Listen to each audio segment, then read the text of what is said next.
حضرت بہت خوبصورت کلام اعلیٰ حضرت پیش کر رہے تھے، تو میرا بھی دل کر رہا ہے کہ میں اعلیٰ حضرت کا کلام پڑھوں، اور وہ کلام اعلیٰ حضرت کا جس کے بارے میں جو ہمارے بڑے ہیں بزرگ ہیں فرماتے ہیں کہ یہ اعلیٰ حضرت کا کلام یہ تیر ہے جو جا کے منافقوں کے سینے میں لگتا ہے۔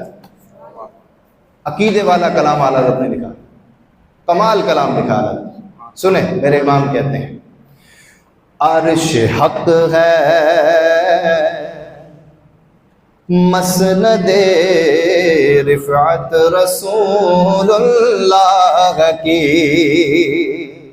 عرش کس کا ہے؟ اللہ کا ہے، اللہ کا ہے عرش، اللہ کا ہے، لیکن اللہ تو بیٹھنے سے پاک، اللہ تو بے نیاز ہے اللہ کا، لیکن مسند کس کی ہے؟ عرش حق ہے مسند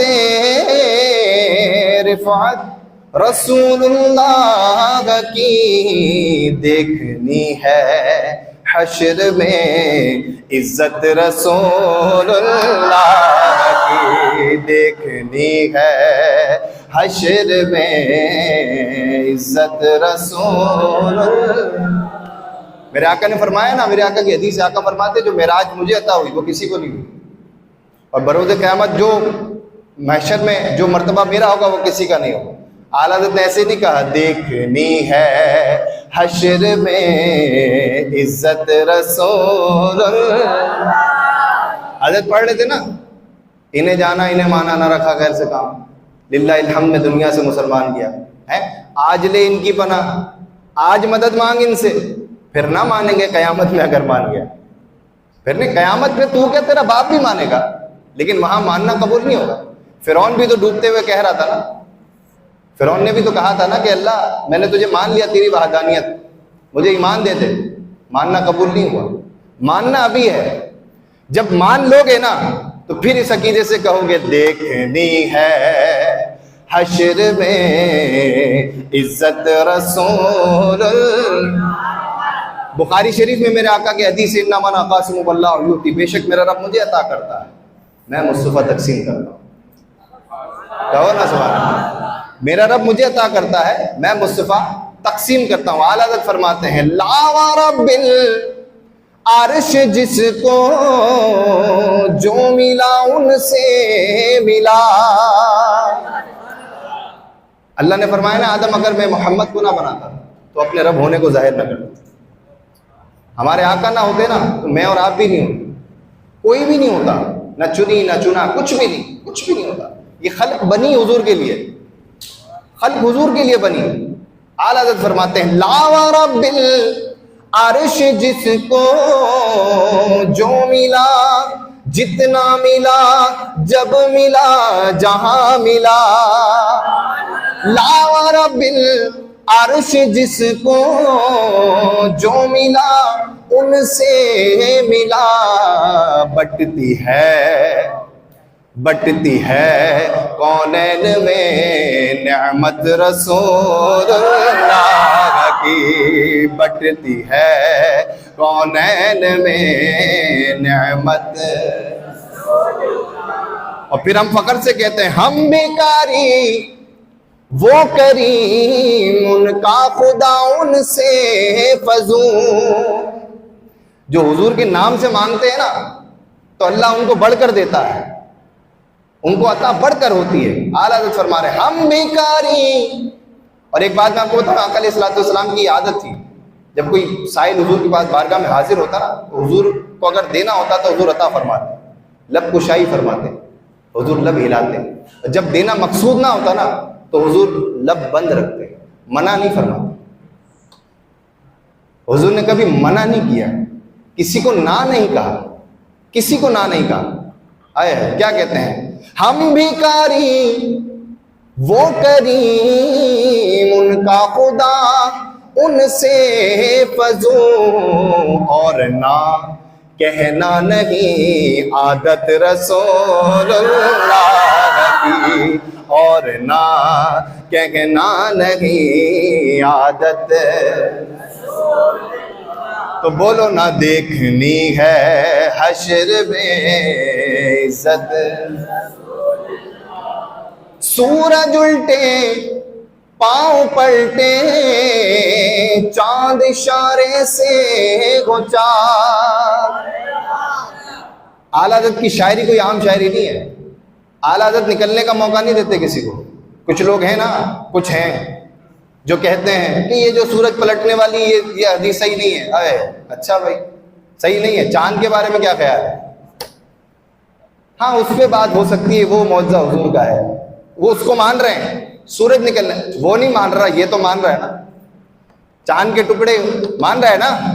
ہے کیا کہتے ہیں؟ سورج الٹے پاؤں پلٹے چاند اشارے سے وہ چاک. اندھے نجدی دیکھ لے قدرت رسول اللہ کی. اندھے نجدی دیکھ لے قدرت رسول اللہ. وہ جہنم میں گیا جو ان سے مستغنی ہوا، جو ان سے بے پرواہ ہوا. مستغنی ہوا، بے پرواہ ہوا. سورہ آل عمران کے اندر اللہ نے فرمایا، آیت نمبر اگر میں غلط نہیں ہو تو آیت نمبر 86-87، جس میں اللہ فرما رہا ہے یاد کرو محبوب جب ہم نے نبیوں سے عہد لیا. وَإِذْ أَخَذَ اللَّهُ مِيثَاقَ النَّبِيِّينَ. یاد کرو محبوب جب ہم نے نبیوں سے عہد لیا. کس سے عہد لیا؟ نبیوں سے. قرآن پاک میں سورہ آل عمران تیسرے پارے کیا ہے؟ یاد کرو محبوب جب ہم نے نبیوں سے عہد لیا. کیا لیا؟ لما آتیتکم من کتاب و حکمت، جب میں تمہیں دے چکوں کتاب و حکمت سے، کتاب بھی دوں حکمت بھی دوں. پھر میرا محبوب تمہارے درمیان تشریف لائے. میرا پیارا جب تمہارے پاس آئے اور وہ ان سب چیزوں پر تصدیق کرتا ہو، قرآن کی بات کر رہا ہوں، گھر کی بات نہیں کر رہا، قرآن میں اللہ فرما رہا، وہ ان سب چیزوں پر تصدیق کرتا ہو، یہ ساری چیزیں مانتا ہو، تصدیق کرتا ہو، تو تم نے کیا کرنا ہے؟ تم نے اپنا سب کچھ چھوڑ کر میرے محبوب کی اتباع میں آ جانا ہے، میرے محبوب کی بارگاہ میں آ جانا ہے. پھر کیا کرنا ہے؟ آگے اللہ قرآن میں فرما رہا ہے، اور اس کی مدد کرنی ہے. جو میرے پیارے کا زمانہ پائے تو تم نے اس کی مدد بھی کرنی ہے. پھر آگے اللہ فرما رہا ہے کہ نبیوں بتاؤ اٹھاتے ہو میرا بھاری ذمہ. قرآن میں اللہ فرما رہا ہے، سوچ لو بھاری ذمہ. اب کوئی ذرا بتائے نا کہ بھاری ذمہ کیسے ہے؟ نبی کی مدد کرنا بھاری ذمہ. اللہ فرما رہا ہے قرآن کے اندر کہ اٹھاتے ہو میرا بھاری ذمہ. تو تمام نبیوں نے ایک بحثت تو برپا ہوگی، ایک ہو گئی، تو اللہ نے وہ والا جو عہد ہے وہ اللہ اپنے محبوب کو یاد کرا رہا ہے. اب یاد کون کرے؟ نکتہ ہے نا، یاد تو وہ کرے جس کے سامنے ہو چکا. یاد تو وہی کرے گا نا. تم کہتے ہو ہمارے نبی کو جو وہ کوئی خبر نہیں، معاذ اللہ. اللہ یاد کرا رہا ہے، محبوب تجھے یاد ہے میں نے نبیوں سے عہد لیا تھا، لوگوں سے نہیں، نبیوں سے عہد لیا، تم نے ان کی مدد بھی کرنی ہے. پھر اللہ فرما رہا ہے اٹھاتے ہو میرا بھاری ذمہ. سب نے اقرار کیا، سب نے اقرار کیا. قالوا اقررنا، مولا ہم سب اقرار کرتے ہیں کہ ہم اٹھاتے ہیں تیرا بھاری ذمہ. اب آگے والی جو آیت ہے نا وہ ہے دل دہلا دینے والی. پھر اللہ فرماتا ہے کہ اور جو پھر جائے اس عہد سے وہی لوگ فاسق ہیں. اور جو پھر جائے اس عہد سے وہی لوگ فاسق ہیں. جب نبی کے بارے میں بات آتی ہے نا، تو جب اپنے محبوب کے بارے میں بات آتی ہے تو اللہ نبیوں سے کیسے کلام کرتا ہے. اور تم بات کرتے ہو کہ ہمارے آقا تمہارے معاذ اللہ کہ تم کہتے ہو ہمارے حضور جو ہے وہ تم جیسے تھے. تمہیں یار مقام نہیں پتا میرے آقا کا ہے؟ تمہیں مقام ہی نہیں سمجھ آیا ابھی تک. اللہ قرآن میں بتا رہا ہے کہ اور جو پھر جائے اس عہد سے وہی لوگ فاسق ہیں. تو تجھے تو پتہ نہیں کہاں پھینکے گا. تو تو خاک بھی نہیں ہے، تو تو خاک بھی نہیں ہے. اللہ اکبر. خلیل اللہ حضرت ابراہیم علیہ السلام، خلیل اللہ لقب استعمال کیا اعلیٰ حضرت نے. جنت میں جانا ہے تو نبیوں کو بھی حضور کی ضرورت ہے.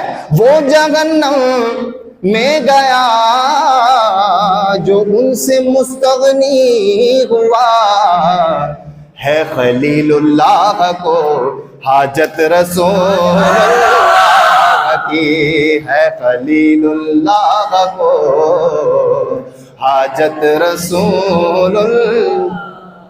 بولو نہ دیکھنی ہے حشر میں عزت رسول ہے. تجھ سے اور جنت سے کیا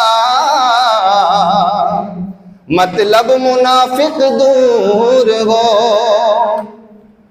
تجھ سے اور جنت سے کیا مطلب منافق دور ہو، ہم رسول اللہ کے جنت رسول اللہ۔ اب اس میں اس میں نکتہ ہے، اس میں عاشقوں کے لیے نکتہ ہے جو کہتے ہیں نا کہ ہم رسول اللہ کے، تو اپنا محاصرہ خود کریں۔ میری عادت ہے میں سوال کرتا ہوں جواب نہیں لیتا۔ ہم کہہ تو رہے ہم رسول اللہ کے، ہم واقعی میں رسول اللہ کے ہیں؟ میرے آقا نے فرمایا نماز میری آنکھوں کی ٹھنڈک ہے، کیا ہم حضور کی آنکھوں کو ٹھنڈک دیتے ہیں؟ 5 وقت نماز ادا کرتے ہیں، لوگوں کے حقوں کو کھانا چھوڑتے ہیں، حلال حرام کی تمیز کرتے ہیں۔ حقیقی غلام کا جو مطلب ہے، ہم رسول اللہ کے حقیقی غلام، جو حقیقی غلام ہے نا، یہ اس کے لیے بات ہو رہی ہے، برساتی غلام کی بات نہیں ہو رہی جو صرف رمضانوں میں نکل کر آ جائے یا 12 ربیع الاول کی ریلی میں شرکت کر لے، سال کی ایک دفعہ 11ویں کروا لے، محفل نعت کرا لے، وہ کہتا ہے میں نے جنت خرید لی۔ اللہ اکبر! تو ایسے جنت تو پھر ولیوں کو بھی نہیں ملی، ایسے جنت تو ولیوں کو بھی نہیں ملے گی۔ ہم اور آپ کس کھیت کی مولی ہیں؟ تو اپنا محاصرہ کرنا ہے۔ جب محاصرہ کر لیں گے اور سمجھتے ہیں اس بات کو کہ واقعی میں ہم حضور کے غلام ہیں، تو پھر ہم کہیں گے ہم رسول اللہ کے جنت رسول اللہ۔ اور الحمدللہ ہم باغی نہیں ہیں، کہو الحمدللہ۔ چاہنے والے ہیں نا حضور کے، تھوڑے بہت بھٹک جاتے ہیں، ادھر ادھر نکل جاتے ہیں، اس کے اس کے رستے پہ چلے جاتے ہیں، تھوڑا وہ ہو جاتے ہیں، نمازیں چھوڑ دیتے ہیں، باغی تو نہیں ہے نا الحمدللہ۔ حضور سے محبت کرنے والے ہیں، چاہنے والے ہیں، مسلک اہل سنت پر قادر ہیں، مسلک اہل سنت کے اوپر قائم ہیں، الحمدللہ ہے نا الحمدللہ۔ تو رستے پر بھی آ جائیں گے انشاءاللہ۔ بس رستہ یہ چھوڑنا نہیں ہے، اس رسی کو چھوڑنا نہیں ہے، عقائد اہل سنت کو چھوڑنا نہیں ہے، پھر کہنا ہے ہم رسول اللہ کے جنت دیکھنی ہے حشر میں عزت رسول اللہ کی، عرش حق ہے مسند رفعت رسول اللہ کی، دیکھنی ہے حشر میں عزت۔ یہ سبحان اللہ، جس کو پسند آئے وہ کہ سبحان اللہ۔